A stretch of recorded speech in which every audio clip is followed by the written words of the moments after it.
Magandang araw po sa inyong lahat. Welcome sa Kabuhayan at Negosyo, ang programang nagbibigay inspirasyon at kaalaman sa mundo ng pagninegosyo at tagumpay.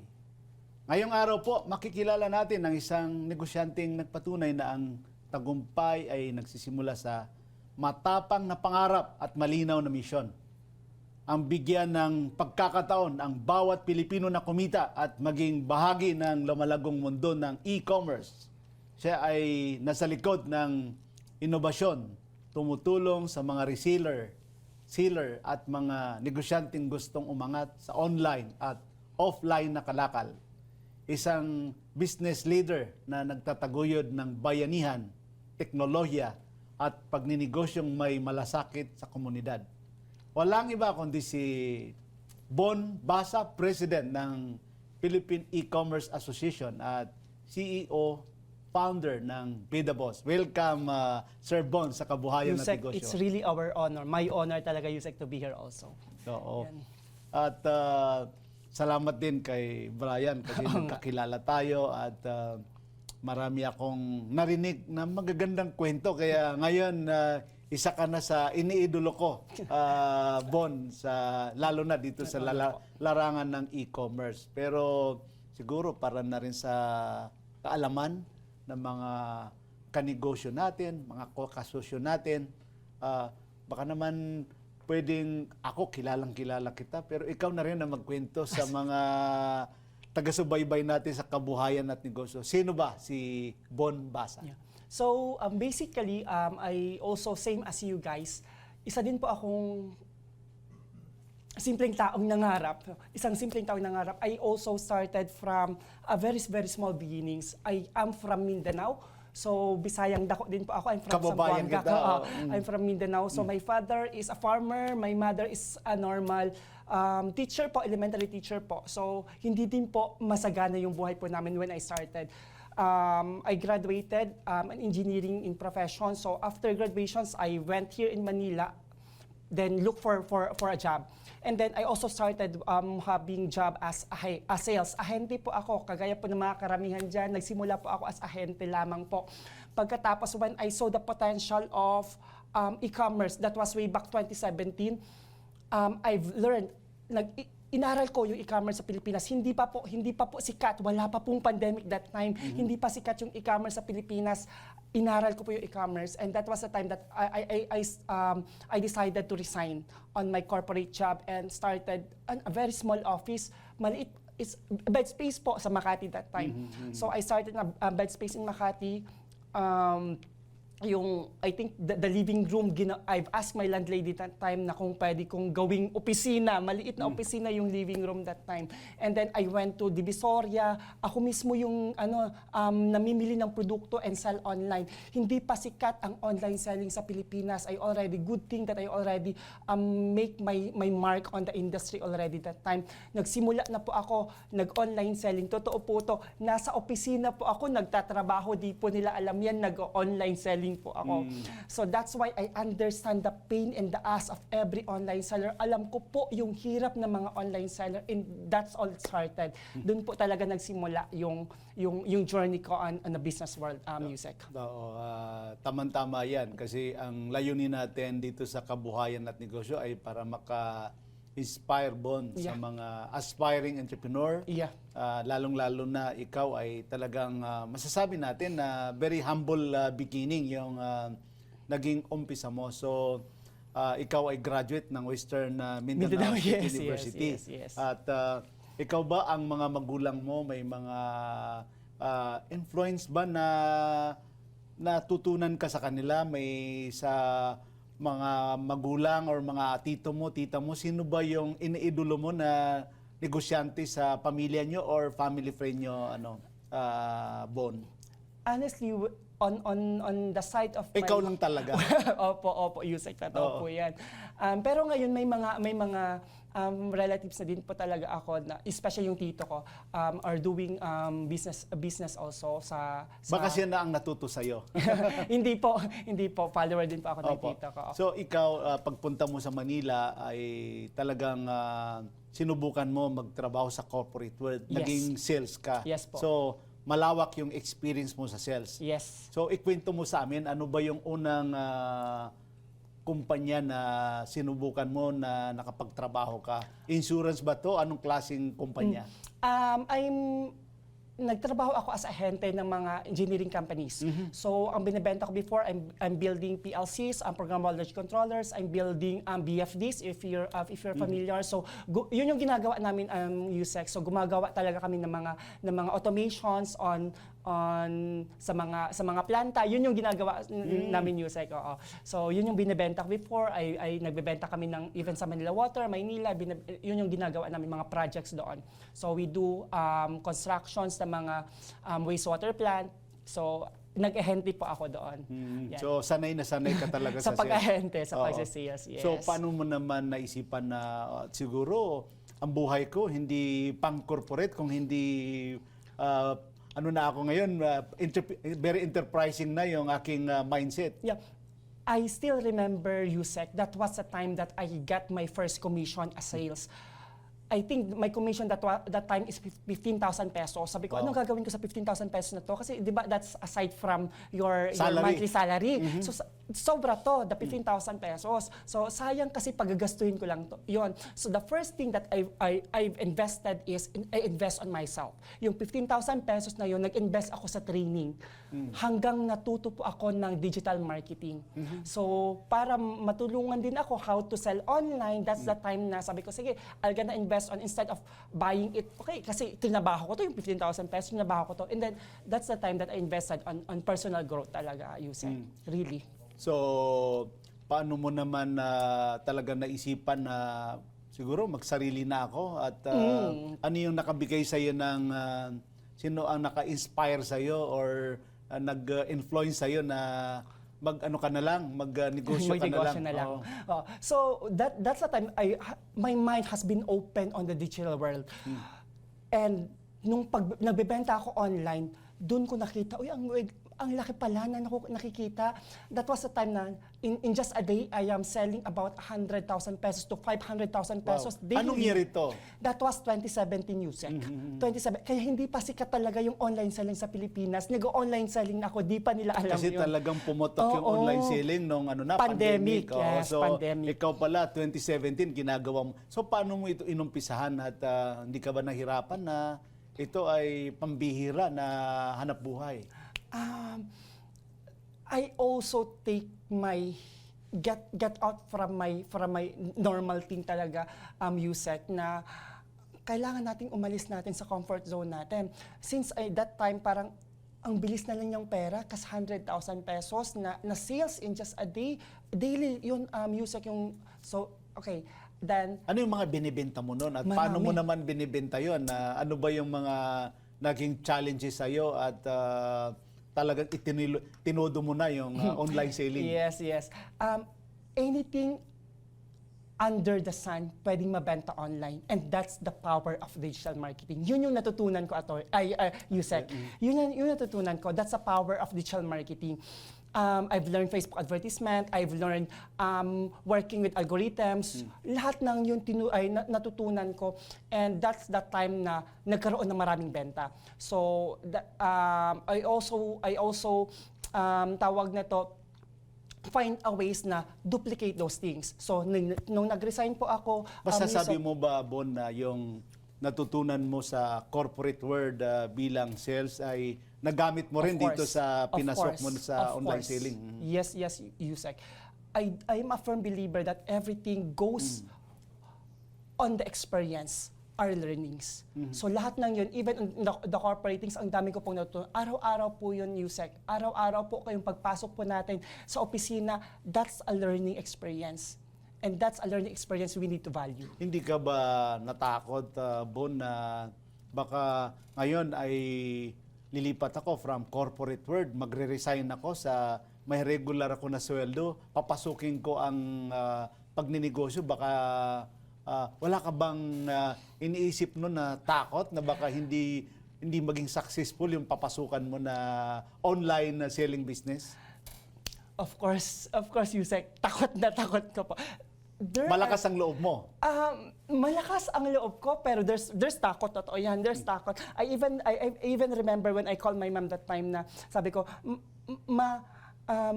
mag-resign na kong trabaho kay magnegosyo na lang ko. Then I called my mom and even my mom, sobrang takot. Yung mom ko, sabi, Siguro Von, pinipigilan of ka niya." course, Von, you've studied for 5 years. You've studied for 5 years. Pagkatapos sabihan mo lang ako, magre-resign ka. You know what, Yosek, that time, in order para gumaan yung loob ng mom ko, pinadala ko yung, kasi ako, Christian ako, so I'm a really firm believer of the 10% na gonna give to the church. Pinadaan ko yung tithes ko sa mom ko para yung mom ko yung magbigay ng tithes sa church. So that's the time na nakita niya, okay, sige. Okay, Von, pwede ka nang pwede So ka nang parang sinuhulan mo pa. Totoo po yun. So dito Totoo sa po yun. naging trabaho mo, Bon, nagsimula ka bilang job digital marketing service. Paano mo ito na-correlate doon sa itong online selling business mo? Malaking tulong ba ito? Yes. Since medyo maganda yung learnings ko on the digital marketing, the first company that I've built, USEC, is JQB. That's my name, Jervon Cubasa. It's a JQB Digital Marketing. So Okay. what we did is, we are helping mga entrepreneurs, we are helping para dumami din yung benta nila Okay. on the online world. So kung ano yung nagawa ko, yun yung ginagawa namin as services naman sa mga bagong negosyante. So that's the JQB Digital Marketing. And the second company that I built is a dropshipping company. Dropshipping. So, yes, that's EasySell PH. So, I have created platforms for dropshipping naman. So, isa din yung sa natutunan ko din in years, how to do dropshipping. So, I've opened a platform so that I can also give parang livelihood sa mga online sellers din. Pero kwentuhan mo naman kami, Bon. Alam mo sa pagninegosyo, hindi naman yan That's right. puro success. That's right. Ano ba yung mga naging challenges sa'yo? Lahat ba ng nung nag-umpisa ka ba puro kita o may mga pinagdaanan ka rin na masasabi natin na malalaking problema, mga challenges at paano mo naman ito nalagpasan na Bon? Yeah, this is the real story, Yusek. This is the real story. Everybody knows, especially on social media, that I'm strong. I'm strong, na lahat ng pinasukan ko, nagbo-boom. Everybody knows na magaling daw ako, ganyan. But they don't know the reality. They really don't know the reality. Katotohanan na Bon? Na minsan sa mga negosyante, nahihirapan tayong sabihin yung parang bumagsak tayo, di ba? But right now, even businessmen must be vulnerable of the reality is, because of the shift of technologies, ang dami pong bumagsak na mga negosyante. Totoo po yan, especially in e-commerce. But every month, nag-shift yung technology. Sobrang bilis po. The technology are so volatile. So because of the volatility of the technologies, bumabagsak po lahat mostly sa mga nasa digital world. Yusek, I've even come to the point of I've lost my 3 companies. So nalugi ka rin. Sobrang lugi po. Sobrang lugi po. Paano ka nalugi? Ikaw ba ay niloko ng partner mo o tao mo? Paano yung Okay, feeling o challenges? Sige, kwento Yes. natin. Para Yes, na rin yes. matuto, ma-educate natin Yes. yung mga viewers natin at makapulot sila ng magandang aral doon sa pinagdaanan mo, Bon. Especially sa mga negosyante po na makagaya ko, not all golds are glitters. Yes, Not all glitters are gold. Yung tipong, uy, ang ganda ng opportunity ito, pasukan ko. Oo. Ang ganda ng opportunity ito, pasukan ko hanggang nag-build ako ng... Akala nila, puro totoo yun, success, success, totoo po yun. So, gumawa ako ng ganitong kumpanya and then pinasukan ko to. And then at the end, bumagsak, nalugi. Paano bumagsak? Example lang, Bon. Yeah. There are companies na yung unang binil ko Yusek na because yun nga pag-shift ng technology akala ko tuloy-tuloy. Akala ko tuloy-tuloy. So especially when we talk about the platforms like Lazada, Shopee, TikTok, pagpasok, ang ganda ng bentahan sa Shopee, ang ganda ng bentahan sa Lazada. Pero pagpasok ni TikTok, bumagsak naman kasi nagbago yung shift ng technology. So, akala ang bilis Mabilis ng benta. talaga oo. Sobrang bilis ng benta. So, there are times na ang ganda ng kitaan, pero at the next few months, bagsak na siya kasi nagbago naman yung technology. So, because of sobrang volatile, I've lost how many companies? I even lost USEC more than 6 million in debt. Wow. Totoo po to. So nagkautang ka pa? Nagkautang po ako. Hindi ka lang kumita ka na, hindi mo na-sustain, ay malaki pa yung naging utang mo. Yeah. So paano mo naman nalagpasan yan, Bon? 2024 USEC, I've lost 3 million muna. 2023 sa mga creditors ko, yung sa mga suppliers, gano'n. So, nagkautang ako ng 3 million pesos. Pagkatapos nalugi yung isa pa kong kumpanya and another utang naman yon. You know what, Yusek, ang ginawa ko that time, sinarado ko yung room ko. Nagkulong ako sa kwarto ko. Nagkulong ako sa kwarto ko for about more than a month. That's 2 to 3 weeks. Nahihiya ka? Nahihiya ako. Totoo yun, Yusek. Nahihiya ako how to face yung mga creditors ko. Kasi nga, ako mismo nakaka-receive ako ng yung mga tawag, yung mga tawag Sinisingil ka yung na. singil, yes. Totoo po yun. And I don't know how to face Collecting them. agent. Yes, I don't know how to face the world. Kasi yung tipong ang pagkakaalam nila kay Von Basa, ang galing nito. Magaling, Pero success, yung totoo, success, that time, ang dami ko ng utang. My family don't know that. Nagkulong ako sa kwarto ko. Then, that time, sabi ko pa, Lord, how can I face the world? Yung 3 million, malaking bagay na yun. Sobrang malaking bagay na yun. Even come to the point, Yusek, I've posted this on my Facebook. I've come to the point that was November, paggising ko, kasi hindi talaga, nagkulong ako sa kwarto ko, paggising ko, natumba ako. And I find myself battling on that, and that's anxieties. Sinugod ko sarili ko sa ospital. I battled for that for more than 10 to 20 minutes. Totoo po yun, Yosek. I battled for that to 10 to 20 minutes. And I thought that was my last already. I thought that was my last. I don't know how to face the world anymore.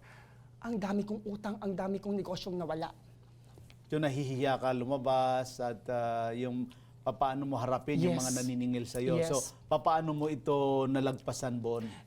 And that was the time that God intervened. He really intervened. Binigyan ako ni God ng another new chance. Nabuhay ako. Totoo yan. Sabi ko, Lord, okay, I'm gonna fight again. There's no way to back down but to fight again and face the world. Hinarap ko yung mga creditors ko. Yung mga nautangan ko, hinarap ko sila. And then I started another company. That time. Ito na yung, ano ba tawag dito? Be the Boss. Be the Boss. Oh. So, Pero that time, Yusek, hindi pa Be the Boss. But ito you know what happened? That was February, that was December to January 2024 ito. 2024. Yusek, I was scammed again. I was scammed again. May utang na akong 3 milyon. Tapos bumangon ako, Lord, lumaban ulit ako. After that one, umuta ako another 3 million para makabawi. And then I was scammed. To the point, I've lost another 3 million pesos. So, 6 million na Yusek utang mo. na utang ko. Sabi ko, Lord, sunod-sunod naman to. Akala ko okay na, binuhay mo ako, lumaban ako, Lord. Lumaban ako. Pero still, it happened again. Okay, Lord, what's next? Lord, what's next? And that was the time that I put my feet on the ground. That was the time that I find my strength when my knees hit the ground. And God intervened. He intervened. He taught me the real lesson that it's not about you anymore, Von. Hindi dahil gaano ka kagaling, Von, it's not you anymore. It's me and it's my grace. When I hit my knees on the ground, that was the time that God created miracles. So may milagro nangyari. Yusek, it's real. God gave me an idea. He gave me an idea. Pagkatapos that idea, Yusek, yan yung pinitch ko sa mga possible investors. I even come to the point, Yusek, na gumawa ako ng event para lang mapakita. Sabi ko, ibenta ko na lang yung kumpanya ko just for 1 million pesos para at least ito na lang makabangon ulit ako. Tapos, after the event, sinabihan pa ako, Yusek, na Von, wala ka namang value. Totoo yun. Von, yung system na ginawa mo ngayon, wala naman yung value. Then I've got again to another investors. Yusek, this is real. Lumuhod ako sa harap mismo. Nasa coffee shop po kami.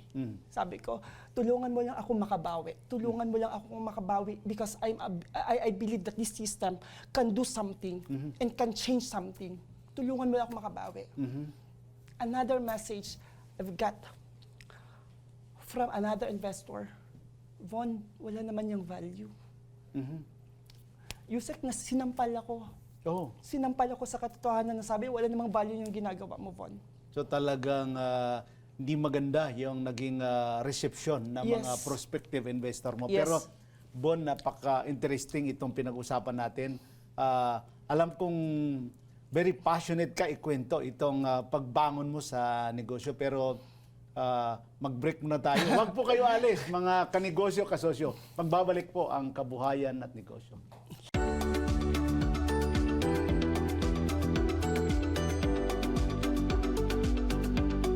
Balitang Scoop Exclusive! Mga balitang nangyayari pa at gusto mong malaman kung ano na ang latest scoop. Mga balitang hindi mo dapat bitawan at kailangan ng tutok. Mababalita ang lahat, hagip lahar sa DWIZ News Scoop! Naka-live sa Aliw 23 Free TV. Naka-live din sa DWIZ News. Naka-live din online. DWIZ Facebook, YouTube at DWIZ News website. Samahan ang buong puwersa ng DWIZ News and Research Team sa paggalugad sa buong bansa at buong mundo ng balita at impormasyon. DWIZ News Scoop! Maki-scoop 4 p.m. Monday to Friday kasama si Dennis Antenor Jr. DWIZ News Scoop!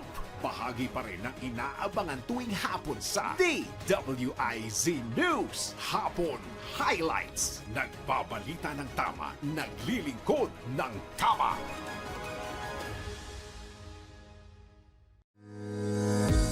Bago maniwala sa mga claim-claim na yan, patunayan na yan sa Let's Prove It!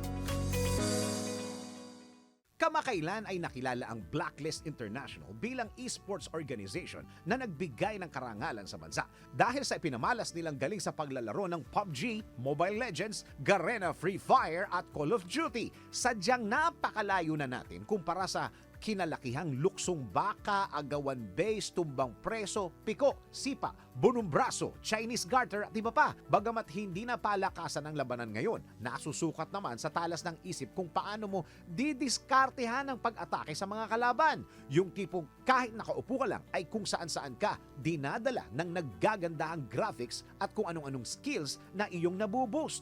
So, if you're wondering kung bakit maraming nahuhumaling sa online games at sabi nila, nakakatalino daw ang online games? Tara, let's prove it! Narito ang sagot. Una, nakakatanggal ng stress. Sa oras na in-game ka na, ay napupunta na sa laro ang iyong focus. Kaya pansamantala mong nakakalimutan yung mga bagay na nakakapagpa-stress sa'yo. Kumbaga, dinadala ka ng laro out of this world kung saan ang tanging goal mo ay mag-level up, ma-accomplish ang mission at madagdagan ng weapons/cosmetics.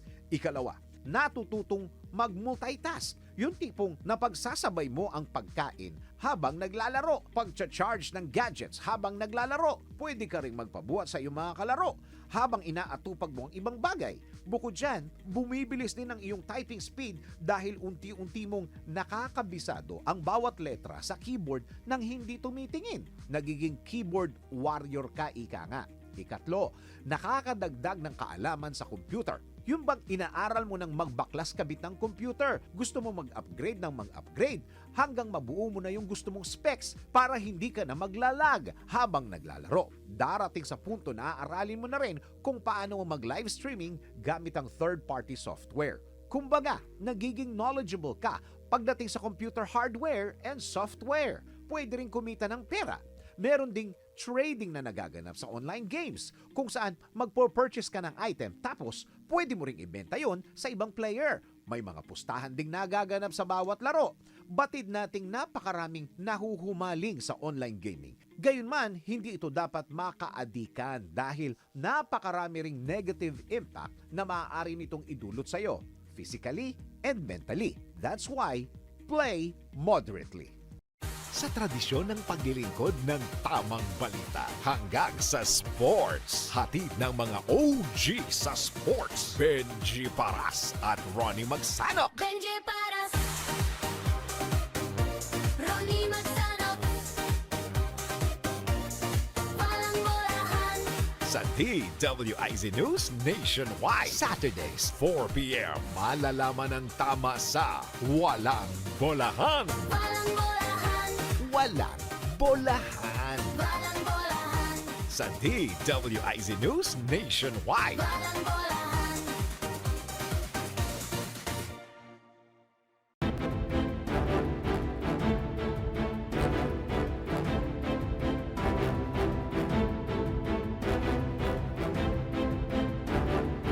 Ang tama. Latest, pinakabago at tama. DWIZ News Catch Up. News Catch Up. Pilipinas, narito na ang tamang balita sa oras na ito. Aprobado na ng Department of Economy, Planning and Development ang pagpapatupad ng trimester sa mga paaralan para sa school year 2026-2027. Ito ay kasunod ng inihaing panukala ng Department of Education kay Pangulong Ferdinand Marcos Jr. na nakaangkla sa naging rekomendasyon ng Second Congressional Commission on Education o EDCOM-2 na magpapatibay sa pag-aaral ng mga estudyante. Giit ni DepDev Secretary at Economic and Development Council Vice Chair Arsenio Balisacan, layunin ng naturang hakbang na paghusayin ang mga mag-aaral para sa globally competitive workforce. DWIZ News Catch Up. News Catch Up. At yan ang tamang balita sa mga oras na ito. Abangan ng iba pang mga nagbabagang balita sa IZ Balita, linggo pang hapong edisyon, mamayang alas 5 ng hapon. Ako po si Anjo Reñon, nagbabalita ng tama, naglilingkod ng tama. Oras-oras nagbabalita ng tama, naglilingkod ng tama. DWIZ News Catch Up. News Catch Up.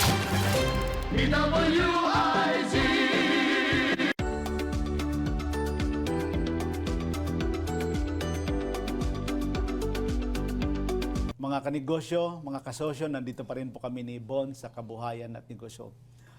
Bon, napakaganda yung kwento mo sa naging challenge mo. Tapos sabi mo nga, pati yung mga prospective investor mo ay nasampal ka o napagalitan ka kasi hindi sila So, papaano talaga na resolve ni Bon Basa ang at paano ka nakatawid dito sa naging malaking problema mo sa negosyo? Yusek, gusto kong i-point out yung sinabi mo, paano ba niresolve ni Von Basa yung mga challenge na yun? But I want to shift that kind of message. Paano ba niresolve ni God ang situation ko? Because sabi ko pa kanina, it's not about Von Basa anymore. It's about him working. It's somewhat like I am Moses in the Bible that shifting the Israelites out from Egypt, and those were the time that every day in the office, you know what, Yusek, God has sent me 30 ITs, 30 ITs po. When God sent me an idea to work on the system. Paano ka na, sinong nagpadala sa'yo ng mga OJT to? Yes. Na mga, ITs. saan nanggaling itong mga ITs na to? Gusto kong i-shout out the PLP as a pamantasan ng lungsod ng Pasig. So sa kanila galing sa yung... galing So mga paano students. sila nakatulong makabangon si Bon Basa dito sa naging problema mo sa negosyo mo?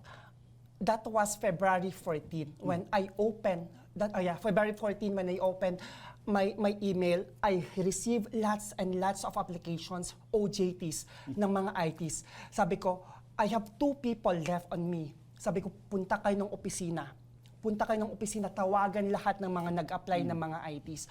After that time, God sent me 30 ITs. Then we started building the system. Yan na yun si Be The Boss. Yan ang Be The Boss. Yan na yun si Be The Boss. So we started building the system and God sent me an idea to build a platform like this one. A platform that can change and disrupt the industry. A platform that can change people's life. And that was Be The Boss.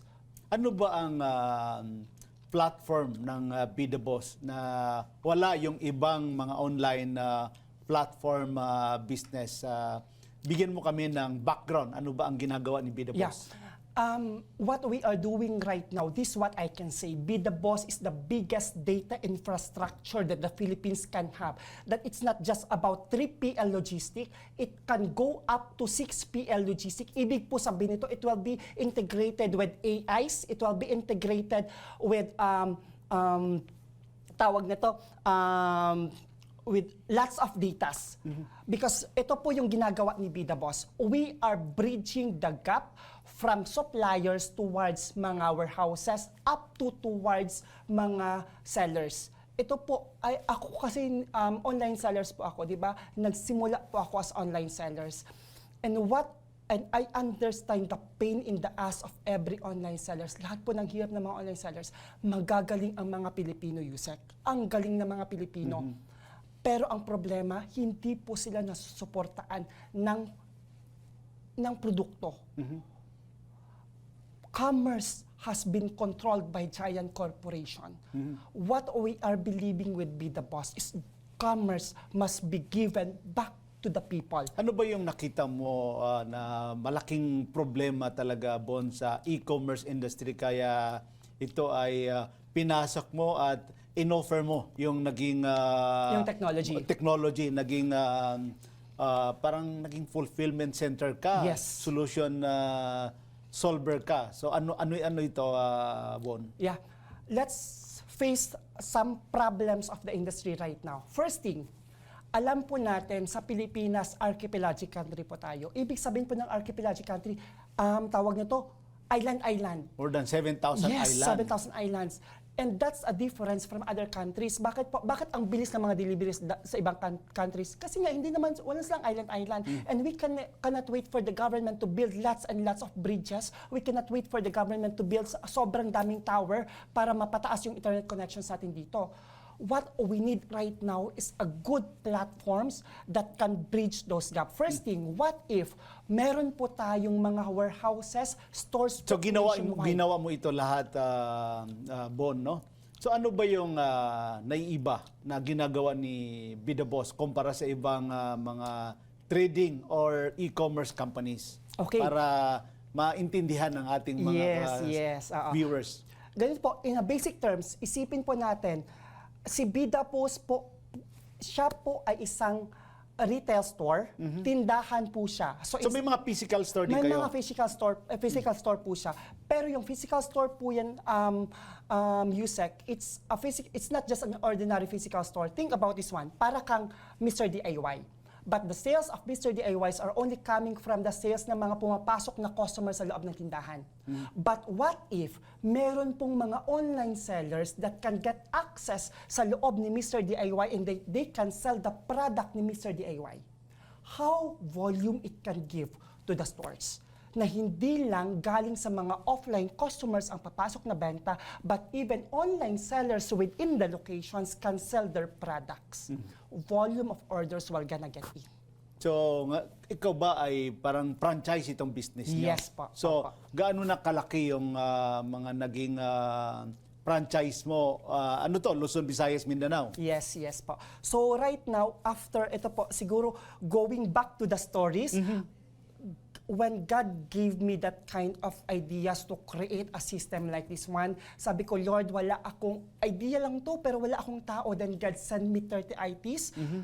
Lord, wala akong pera. How can I sustain this? Resources, kulang. Wala, totoo po to. Yan ang pinakamahirap, malaking challenge sa mga negosyante, yung Yes. puhunan. So, paano mo na-resolve ito, Bon? That time, Yusek, yung mga students ko, they presented the system to the school. And then the school awarded the system. It was Vico Soto who awarded the system. Sa Yes. ano to, Pasig? Sa Pasig po. nung present nila yung system sa school, it was been awarded by Vico Soto. And somebody called me from Japan, Von, let's meet. Japanese ito. Japanese. Von, let's meet. Nung panahon na ginapang ko mag-pitch sa mga investors, Walang walang naniwala. sa iyo. Oh. So itong investor mo na Japanese, ano ang naging usapan ninyo, Bon? So, ito yung sinasabi ko talaga, Yusek. I just wanna point out that nung ginapang ko siya on my own might, nothing happened. But when God intervened, it was His grace. Somebody called. Hindi ko alam at di ko alam saan galing. Out from nowhere, somebody called, Von, I'll gonna invest on your system. Now I understand. It's not by my might. Magkano ininvest niya, Bon? Yusek, wait ko sa... So I'm sure malaki na yan kasi yes. malaki na yung kumpanya nyo, Bon. So ano ba yung nararamdaman ninyo na makita nyong lumalaki na itong negosyo mo, organization mo at marami ka na rin natutulungan? Yes. Yun nga, going back, Yusef, sa tanong mo kanina, we have last year we have gathered about 100 million of products from China na ibabato sa mga online sellers. So yung mga online sellers, wala na po kayong problema where to get the products. You can sell the product at no cost. Just plug Di in na the nila system. kailangan mag-inventory. Wala ng inventaryo. Yan ang malaking challenge sa Yes. pagninegosyo. So right now also we have about 31 hub operators around the Mga branches Philippines. mo ito? Mga franchise po natin. And right now, Paano sa'yo mag-franchise ang mga aspiring entrepreneur natin dyan na gusto mag-franchise dito sa Be The Boss? yeah, if you wanted to be part of the ecosystem of Be The Boss and become the franchise owner of your locations, just visit betheboss.ph and look for the applications, store applications. Sa lahat naman ng mga suppliers na gustong pumasok po, kung gusto nyo po na mabenta yung mga produkto nyo, ilagay nyo po sa system kasi we have more than 1,000 sellers who will gonna sell your product. Napaka-interesting itong ano ba yung pinakamahirap pag-scale ng ganitong klaseng negosyo? Hindi ito madali, Bon. Parang ang hirap ng tanong niyo, Yusek, no? Honestly, Yusek, yun nga sanabi ko talaga, it's really by grace. Right now, the wisdom has been given to me by God. It's the vision that can change the landscape of the industry. Honestly, even ngayon, Lord, bakit ako? Bakit ako? A message that God has telling me, Von, kung hindi, it's a matter of saying yes to the calls. Because right now, Yusek, it's not anymore a business for me. It's a calling. Galing. It's a calling. Galing, oo. At lalong masyadong interesting itong pinag-usapan natin, Bon. At magba-break muna tayo. Wag po kayong alis, mga kanegosyo, mga kasosyo. Magbabalik po ang Kabuhayan at Negosyo.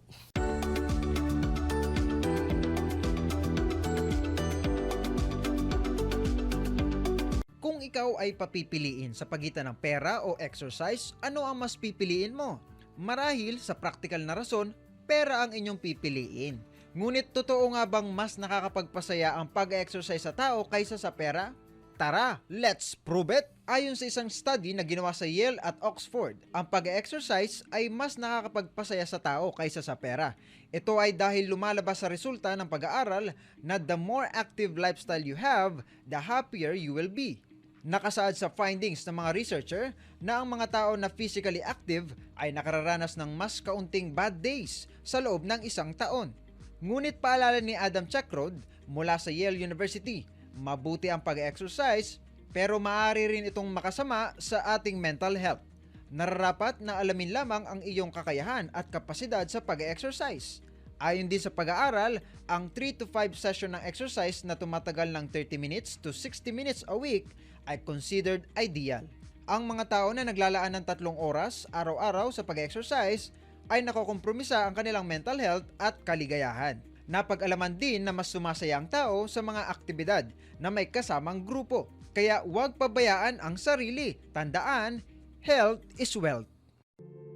Nasa dugo na ng Pilipino ang tumulong sa kapwa Pilipino. Hatid ng DWIZ ang programang hangad ay maging tulay ng tamang pagtulong. Tulay Pilipino, ang puso ng pagtulong ng DWIZ. Kasama ang taong nasa dugo na ang pagtulong sa kapwa Pilipino. Si Ms. Tony Rose Gaida, kasama ang mga taong may puso sa pagtulong. Mga non-government organizations, mga samahang matagal nang tumutulong sa mga kababayan natin, mga government agencies at marami pang iba. Tulay Pilipino, ang puso ng pagtulong ng DWIZ at ang bagong reyna ng public service, si Ms. Tony Rose Gaida. Lunes hanggang Biyernes, 1:00 ng hapon sa DWIZ News Nationwide. Tulay Pilipino, dahil walang tutulong sa Pilipino kundi ang kapwa Pilipino. Alamin kung bawal o hindi. Dahil kung di mo alam to, kaso ang kakaharapin mo sa NBI. Nako, bawal ito! Namahiyang customer? Nako, bawal ito. May kasabihang the customer is always right. May pagkakataon talaga na makakatsempo ka ng bastos o matapobreng customer. Pero alam nyo bang pwede silang managot sa batas? Maaari silang kasuhan ng unjust vexation sa ilalim ng Article 287 ng Revised Penal Code. Ang sino man magdulot sa iyo ng matinding pagkainis, pagkairita o sobrang pagpapahirap sa iyo, physically or mentally, o ipinahiya ka ng matindi, pwede silang managot sa kasong unjust vexation. Ang kaparusahan, maaaring makulong ng hanggang 30 days at magmulta ng hanggang 40,000 pesos. Kaya tandaan, sa mata ng batas, customer is not always right. Makipag-usap na lang ng maayos at matutong rumespeto para hindi ka masabihan ng, nako, bawal ito. Kayang-kaya mo ang kahit na ano kung ikaw mismo ang gagawa nito. Let's learn new things sa DIY Do It Yourself. Ayon sa mga eksperto, nasa 39 hanggang 40 degrees Celsius ang init na kayang ma-absorb ng katawan ng isang tao. At kapag hindi na kayang mag-cool down ng ating katawan, may posibilidad na heat stroke ang kahahantungan. Kaya kung may nakita kang tao na mayroong sintomas ng heat stroke, narito ang ilang lunas. Una, dahan-dahang ihiga ang biktima at luwagan ang kanyang suot na damit. Ikalawa, lagyan mo ng yelo ang kanyang singit, kilikili, pati na rin ang kanyang ulo. Pwede ka rin gumamit ng basang damit o tuwalya bilang alternatibo. Ikatlo, itaas mo ang paa ng biktima dahil baka mababa ang kanyang blood pressure. At kung wala pa ring response mula sa taong na heat stroke, agad na siyang dalhin sa pinakamalapit na ospital. Gets mo ba? Sige nga, do it yourself.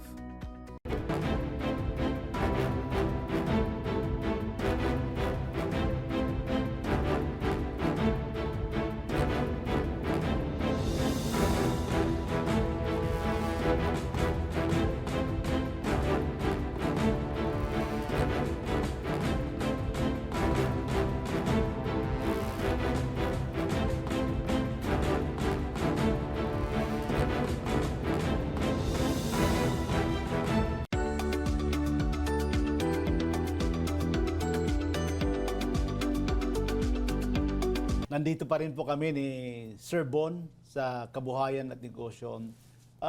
Bilang presidente ng Philippine E-Commerce Association, ano ba yung naging inspiration nyo rito? Anong mga vision niyo dito sa online selling dito sa atin sa Pilipinas? Yeah. Yun nga, sa nabanggit ko din, Yusek, na nagsimula talaga yung association that was 2020 to 2021 when sobrang nag-boom ang e-commerce sa Pilipinas. Ang lahat ng mga kahit mga artista naging online seller na din, lahat ng mga tao naging online seller na din. And because sa pag-boom ng e-commerce sa Pilipinas, nagkaroon din ng sobrang daming fraud actions. Fraud. Scams. Scams, Ang daming scams nangyayari. Sabi ko, and that was the time na ang dami ng mga scams, ang ingay na ng industriya. Sobrang ingay ng industriya. And sobrang, since bago pa lang, Napakahirap din i-regulate. Oo. And sabi ko, we need to do some actions. Why not create an associations that can help regulate the industry? What if? Kasi nga, ang ganda ng ginagawa ng industriya sa atin, pero tayo mismo mga online sellers ang sumisira sa industriya natin. So, kaya nga nabuo Ano ba yung association. gusto mong culture na gusto mong maintindihan ng ating mga kababayan na bawat, yun lalo na yung mga partner na at mga seller ninyo? We have this belief that I'll gonna point it on the core, bida. Kaya Bida. bida boss. B, it's bayanihan. Okay. Tulungan talaga. In order for us to grow, kung ikaw supplier, tulungan mo yung mga online sellers, bato ka ng product. Kung ikaw naman online sellers, magbenta ka, yun lang yun. It gonna help. That's why bayanihan. B. A naman is that's really our advocacy. Okay. Ilaban natin yung advocacy namin. D would be driven by innovations. Because of the technology, Be the Boss must always be driven by innovations. Kung ano yung flow ng innovations ng technology, will gonna flow on that one. I, ano ba yung I? Integrity. Integrity. Yeah. Meron So, ka bang may ibibigay na example na dito sa negosyo mo, Be the Boss, or reseller mo na talagang ngayon ay naging matagumpay din ng magkwento ka naman ng Yeah. oo. I've come to the point na sabi ko, Lord, kasi ang laki ng call na binigay niya sa akin. Sobrang laki ng call. And ang hirap. Totoo po to, ang hirap. Because sa laki ng ginagawa namin ngayon, sobrang hirap. God has reminded me when I receive a call to somebody, Sir Von, saying, Sir Von, nakapagtapos ako ng pag-aaral because of the platform. Sir Von, nakapagtayo ako ng baboyan. Sir Von, those kind of messages, that's more than enough for me to push on and go with the platforms that we have right now. Kaya, yun, that's really the thing that we're gonna fight on with Be the Boss. Oo. So ang Be the Boss ngayon, we have 20 branches. Yes po. Ano ba ang pangarap ni Bon sa Be the Boss in the next 5 to 10 years? Ano ang gusto mo dito sa mga hub, mga fulfillment center na mga itinayo mo na mga branches all over the Philippines? Ikaw ba'y nangangarap din na pumunta ka rin sa ibang bansa, magkaroon ka rin ng mga fulfillment hub sa ibang bansa? Yes po, Yusek. Yung sinabi ko kanina, that in 5 years, we will be the biggest data infrastructures the Philippines can have. And lagi ko itong sasabi, if needs to become a unicorn, we're gonna fight to become unicorn. May mga tumatawag na din sa akin, Yusek, na from other countries that, Von, let's bring this platform to other countries. Bon, ang Be the Boss ay ito nga, despite na hindi ganon katagal sa industriya, naka 20 branches ka na. Ano ba ang nakikita mo in the next 5 years to 10 years? Ikaw ba ay nagbabalak mag-expand sa katulad ng neighboring ASEAN countries? Oo, syempre kasi yan ang labanan ngayon, yung expansion sa business, Yes. aside from dito sa Pilipinas. So ano ba ang aabangan ng ating mga, lalo na yung mga partner mo? Yes, yes. My heart goes back to the core of Be the Boss that we wanted to every barangay magkaroon po ng Be the Boss Center.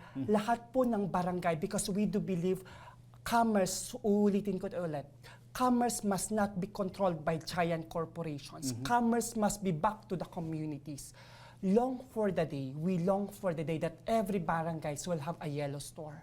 We long for the day that every Filipinos meron pong yellow mobile applications na installed sa mga mobile phones nila.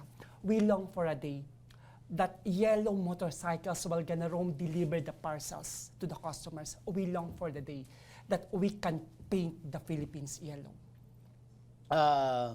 Maikwento ko lang, Bon, no? Ang ano natin, postal office natin, ano yan, yung presensya niya is lahat ng mga local government units, mga probinsya, municipality, city, barangay. So, sa tingin mo ba, hindi ba dapat mag-partner ang Philippine Postal Office sa mga online seller katulad nyo? Kasi nakikita ko, very effective naman at makakapagbigay din ito ng job opportunity sa mga na extra income sa Yes. mga postal office employee kasi ang presence nila kahit sa mga kanayunan ng mga maliliit na munisipalidad, syudad, mga barangay ay nandyan ang presence Yes. ng postal office. Ano ba ang idea mo rito, Bon? Gustong-gusto po namin yan, Yusek, to partner with every LGUs, local government offices. Tulungan po natin ibalik yung komersyo para sa mga Pilipino. Power must be given back to the Filipino. Yun po yung advokasya ni Bida Boss. Kung malaking maitutulong po yun if we can connect with the government agencies, postal offices, Yusek, please help us. Yeah. Kasi sayang sayang Yes. yung mga ano natin dahil kung siguro itatap ng mga katulad ninyo sa online industry ang government, lalo na particularly the Philippine Postal Yes. Office, ay napakaganda ang Yes. maging samahan. So ngayon, paano nag-ooperate talaga si Bida Boss sa mga kanayunan at ano talaga yung operation ng Bida Boss? Okay, for the operation of Bida Boss, we're gonna have with three main thing. First is sa mga sellers po natin, sa mga online sellers po natin. Sa mga online sellers po natin, wala na po kayong problema sa mga produktong pwedeng ibenta kasi hindi na po kayo mamumuhunan. Just go to the nearest Bida Boss hub. Right now, we have about 30 hubs location in the Philippines. 30 hubs, wow. 31, I think. And mayroon po tayong 3 physical stores and this quarter will be building about 10 more physical Wow. stores. So yung physical stores na yan, pwede po kayong pumunta doon, pwede po kayong mag-online selling mismo sa physical stores. And pag may benta kayong papasok na yan sa e-wallet ninyo, tapos mawi-withdraw niyo yan kaagad direct to your bank account. So that's how simple it is for our online sellers. Second is for our suppliers. Kung kayo naman po may mga supply ng mga product, manufacturing plant po kayo, ipasok nyo po sa system po namin, pwede na po siyang ibenta ng thousands of sellers. In that case, you have already about sales agents selling for you kahit wala po kayong binabayaran. Third thing, sa mga hub operators po namin, we are looking for more hub operators to operate the system.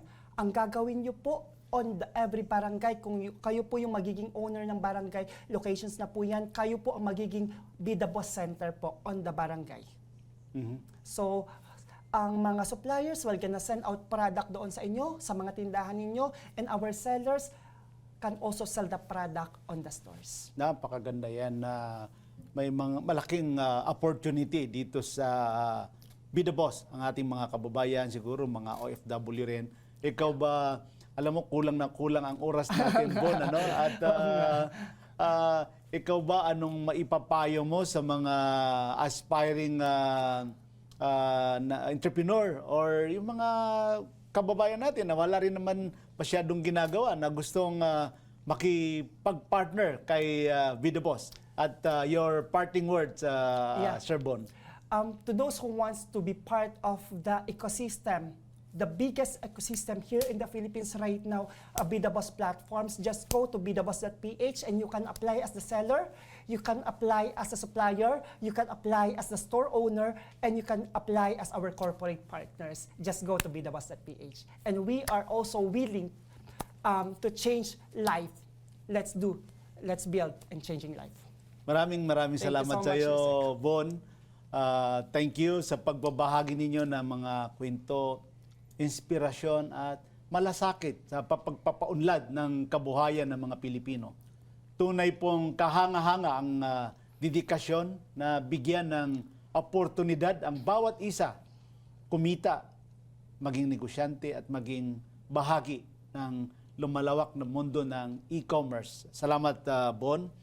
Sa ating pong mga tagapanood, naway naging inspirasyon ang kwento ni Sir Bon, maging mas matapang, masipag at bukas sa inobasyon. Hindi lamang sa negosyo, kundi sa pagbuo ng mas maunlad na kinabukasan para sa ating mga komunidad. Ako po si Gani Makatuma, nagpapaalam at nagpapasalamat. Patuloy po natin tangkilikin at suportahan ng mga lokal na negosyong Pilipino.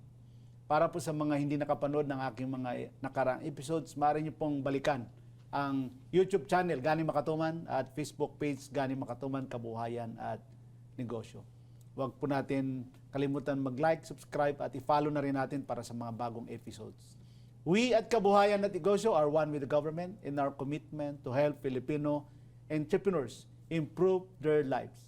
Lagi po nating tatandaan, kahit anumang problema, kahit anumang sakuna, kayang-kaya natin ito. Maraming salamat po.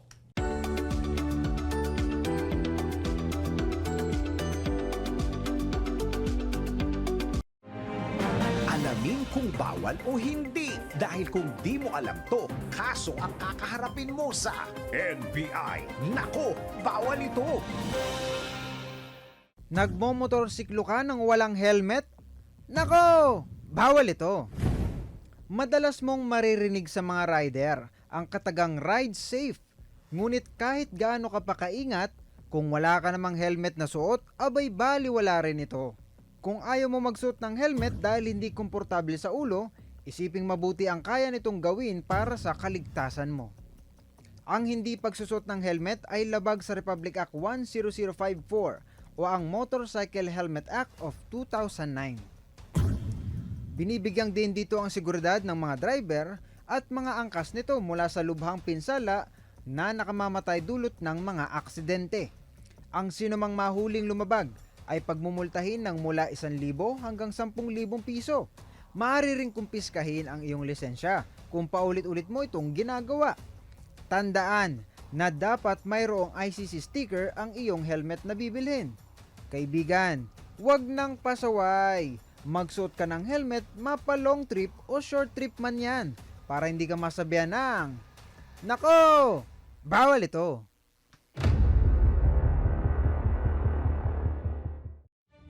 On air, online, on ground. Tama ang balita, tama ang paglilingkod. Saan mang bahagi ng bayan, saan mang panig ng mundo, pinaglilingkuran ang Pilipino. Ito ang News Authority ng Aliw Broadcasting Corporation. Inaabot ang bawat isa